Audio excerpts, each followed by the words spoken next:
Ito po, minsanan lang po kasi tayo nakakadinig ng balita kaya hindi po natin masyado napi-picture si Senator Marcoleta ngayon kasi nakakulong.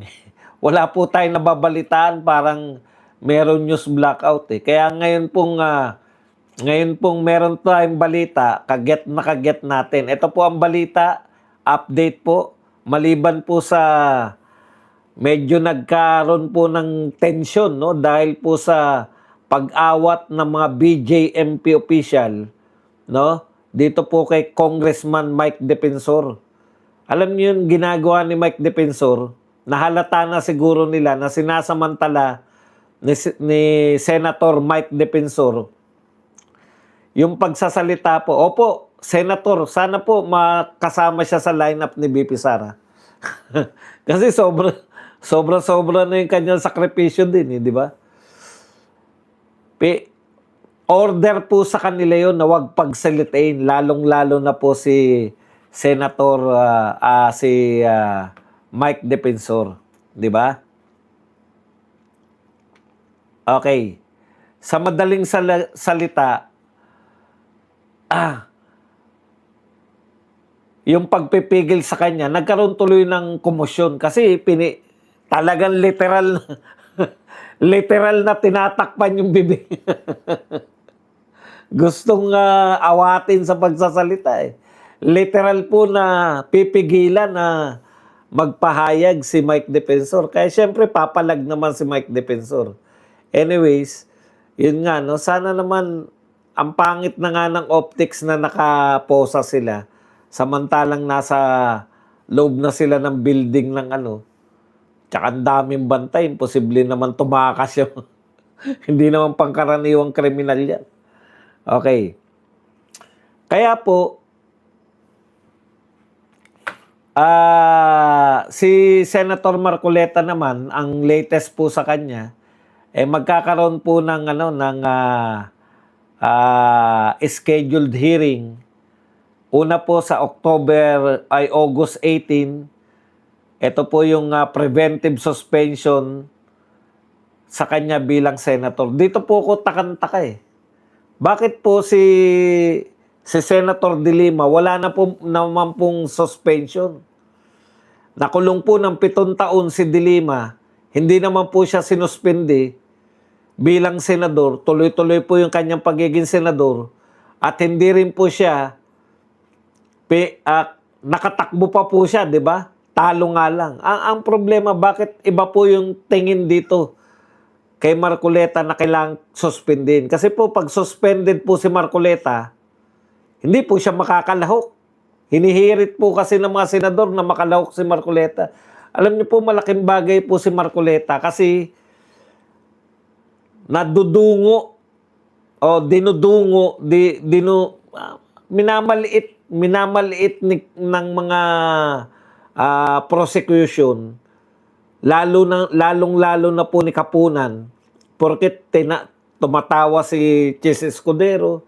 Pag naroon po si Marcoleta, hindi po nila magagawa yung mga pang-uurot nila dyan sa mga judges.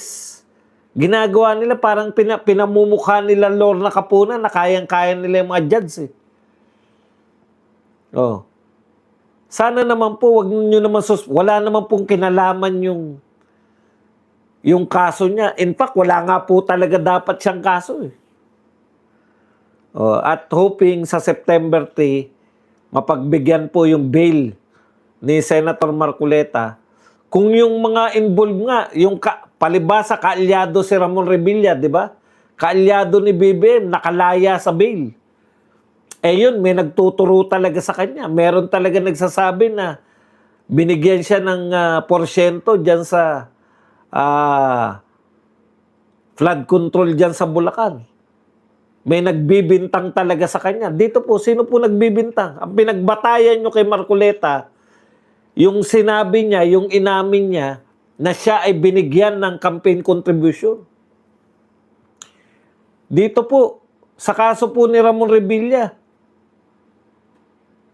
pinagbibintangan siya na siya po ay may binigyan ng porsyento, nakalaya. O, isa pa po, bahagi yung kay Ramon Revilla ng malawakang pagnanakaw sa gobyerno, yung flood control. Si Marcoleta po walang kinalaman sa flood control. Kung may kinalaman man si Marcoleta sa flood control, siya po ang masugid na nag-imbestiga. Gustong malaman o gustong mabulgar kung sino po yung tunay na mastermind. Yun yung pagkakaiba eh. Yun yung nakikita natin na kaya karapat dapat po, alam niyo po malaking bagay po si Senator Marcoleta. Mag-aalam Miriam po yan. Yung tipong lahat ng nakikita niya na hindi naman karapat dapat, mapa senator judges, hindi mo na naman naiintindihan, boy sira. Hindi lahat ng tumanggap ng pera ay illegal. Sweldo nga, tumatanggap ka ng pera eh. Kung may trabaho ka lang, boy sira. Illegal ba yun?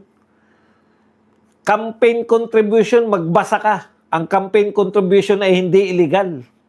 Alam mo ba kung bakit siya kinakasuhan? Dahil hindi niya raw diniklara. Yun lang naman yung pagtatalo dun. Campaign contribution mismo ay hindi illegal. Ang campaign contribution po ay legal na bagay.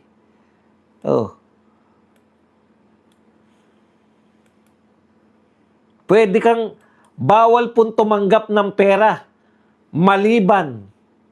Hindi. Eto nga, papaliwanag ko sa'yo kasi ang tagal mo na nanonood dito, ayaw mong pakinggan eh. Eto, papaliwanag ko sa'yo, sana maunawaan mo na to ha. Kasi lahat dito naunawaan eh.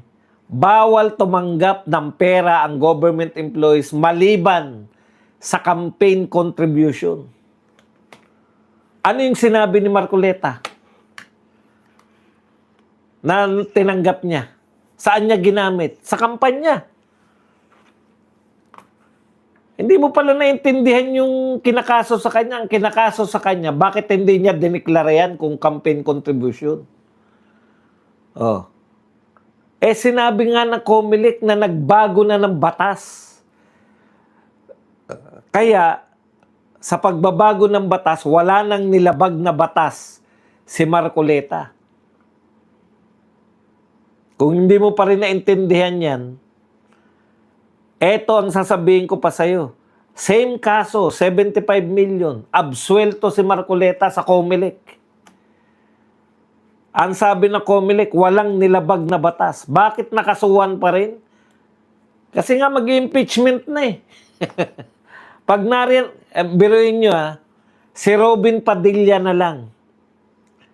Eto po, mag-aminan tayo. Di hamak na mas matalino, mas mag-aalam sa batas, mas magaling sa batas si Marcoleta kaysa kay Robin Padilla.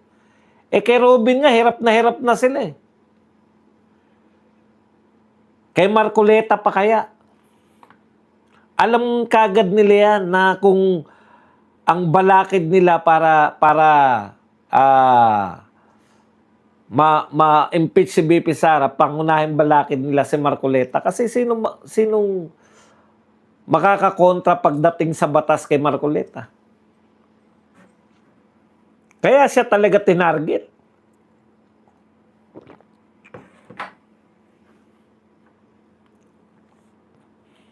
Kaya sana po mapagbigyan na pag napalaya yan through bail, kawawa po yan si Kapunan. Masesermonan po yan. Kasi walang naglalakas loob kay Kapunan na sitahin eh.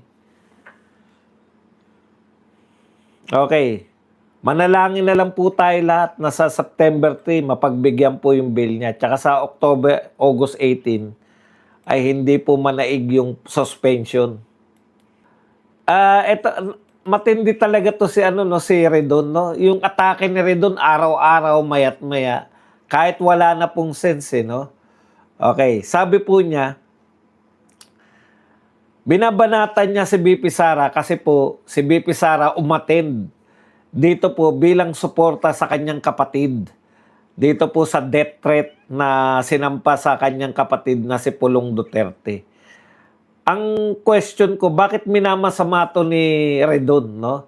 Parang sinabi niya, eto sinabi ni Redon, parang like brother, like sister po ito. And the question of the nation is, does it actually run in the family? Okay, masyadong tutok na tutok kayo sa grave threat. Ang dami pong nagaganap na pagnanakaw sa gobyerno. Alam niyo po yung death threat. 'Di ba, pambarangay lang nga dapat yan, kung tutuusin, 'di ba? Pambarangay lang sana yan. Kaya lang, wala kasi kayong maibato kay BP Sara na malawakang pagnanakaw. 'Di ba? Kaya kung ano-ano na lang na maliliit na bagay. Eto po, sumuporta lang si BP Sara sa kanyang kapatid. Masama na po bang suportahan yung kapatid mo, samahan mo sa korte? Oh, ganyan po sila eh. Lahat-lahat na lang. Lahat-lahat na lang may maibato lang.